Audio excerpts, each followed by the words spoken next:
جو ابتدائی دور اسلام تھا نا تو لوگ آتے تھے اسلام قبول کرنے کے لیے جوک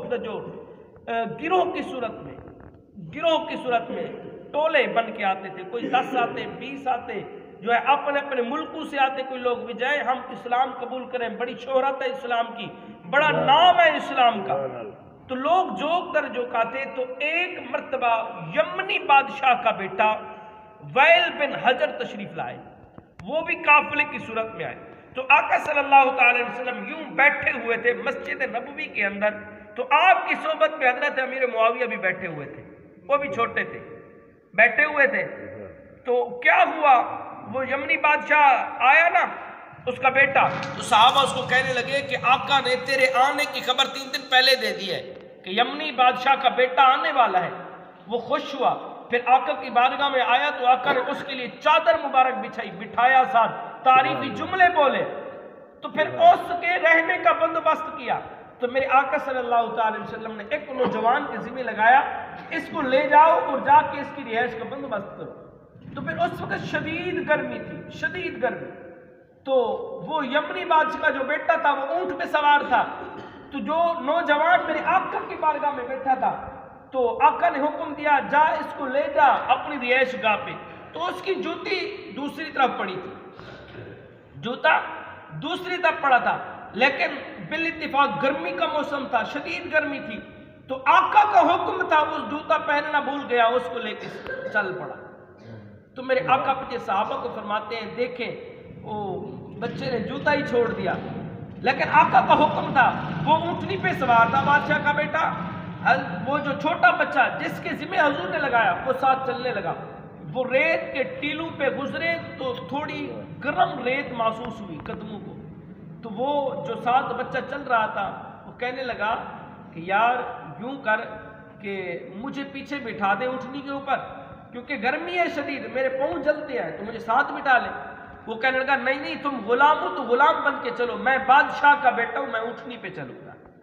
وہ جو یمنی بادشاہ کا بیٹا تھا، لیکن اس نے ابھی تک اسلام نیا قبول کیا تھا، لیکن اس کو یہ پتہ نہیں تھا کہ جو اسلام میں آ جاتا ہے پھر اس کی کیسے جو ہے وہ مقام ہوتا ہے، وہ کیسے عزت دیتا ہے اسلام۔ بالآخر وہ بچہ جو ساتھ چل رہا تھا وہ کہنے لگا اچھا یوں کر یار، یہ جو تو جوتے پہنے ہوئے ہیں یہ مجھے دے دے، تو اونٹنی پہ سوار ہے، میں اس کو پہن کے تیرے ساتھ چلوں گا۔ وہ کہنے لگا نہیں نہیں، بادشاہ کا لباس کیسے ہم غلاموں کو دیں؟ تو وہ یوں وہ کرنے لگا۔ خیر وہ تھا تو بادشاہ کا بیٹا جو ساتھ چل رہا تھا، وہ بھی کوئی عام ہستی نہیں تھی، لیکن درگاہ مصطفیٰ میں بیٹھ کر،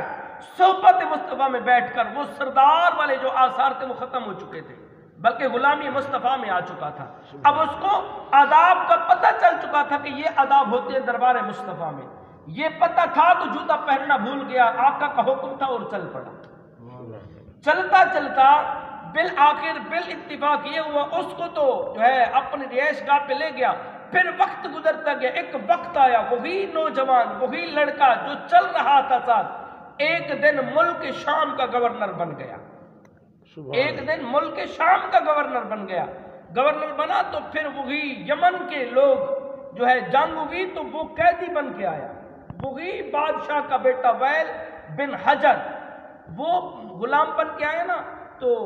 حضرت امیر معاویہ، کیونکہ آپ چھوٹے بچے وہی تھے حضرت امیر معاویہ، تو آپ نے آتے ہی پہچان لیا کہ وہی شخص ہے جس نے اونٹوں پہ مجھے نہیں بٹھایا تھا، جس نے مجھے کہا تھا کہ تو غلام ہے، غلاموں کا بیٹا ہے، لہذا تو غلام بن کے میرے ساتھ چل، نہ میں تجھے جوتا پہننے کے لیے دوں گا نہ اونٹنی پہ بٹھاؤں گا۔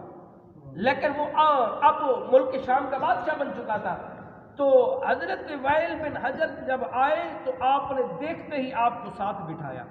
کھانا پیش کیا، بجائے اپنا بدلہ لینے کے بتا وہ والا وقت تجھے یاد ہے؟ نہیں کہا، کھانا دیا، ساتھ بٹھائے، تعریفی جملے بولے۔ پھر حضرت امیر معاویہ کہنے لگے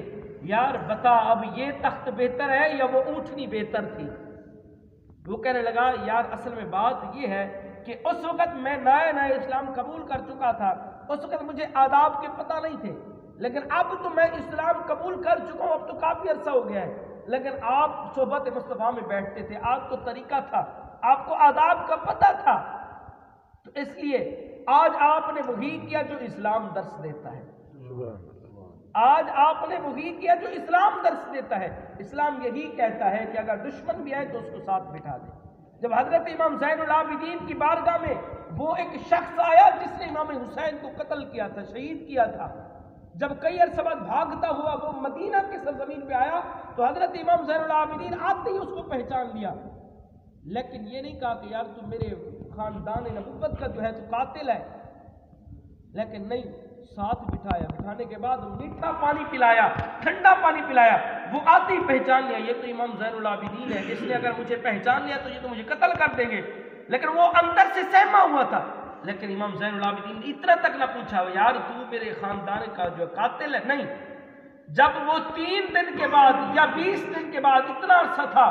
وہ رہائش کرنے کے بعد جانے لگا تو پھر مڑ کے امام زین العابدین کو کہنے لگا لگتا ہے آپ نے مجھے پہچانا نہیں ہے، لگتا ہے آپ نے مجھے پہچانا نہیں ہے۔ امام زین العابدین کہنے لگے یار میں کیسے نہیں پہچان سکتا، میں کیسے نہیں پہچان سکتا، تو کہتا ہے کہ نہیں پہچانتا، جب تو آیا تھا میں نے اسی وقت پہچان لیا تھا کہ یہ وہی بدبخت ہے جس نے میرے معصوم علی اصغر کو شہید کیا تھا، میں سب جانتا ہوں، مجھے آج بھی تاریخ کربلا میری آنکھوں کے سامنے ہے، میں تاریخ کربلا سے ہو کے آیا ہوں، تو کہتے جانتا نہیں ہے، میں آیا تھا، میں جان لیا تھا کہ یہ وہی شخص ہے، لیکن ہم تیرے پاس مہمان ٹھہرے تھے، وہ تیرا رویہ تھا، تیرا ملک تھا، تیرا کردار تھا، تو نے کیا، یہ ہمارا ملک ہے، تو ہمارے پاس ہے، یہ ہمارا کردار ہے، یہ ہماری درسگاہ ہے، یہ ہماری آقا کا شہر ہے، ہمارے آقا یوں ہمیں درس دے کے گئے ہیں، کوئی دشمن بھی آ جائے تو یوں پیار کرنا ہے،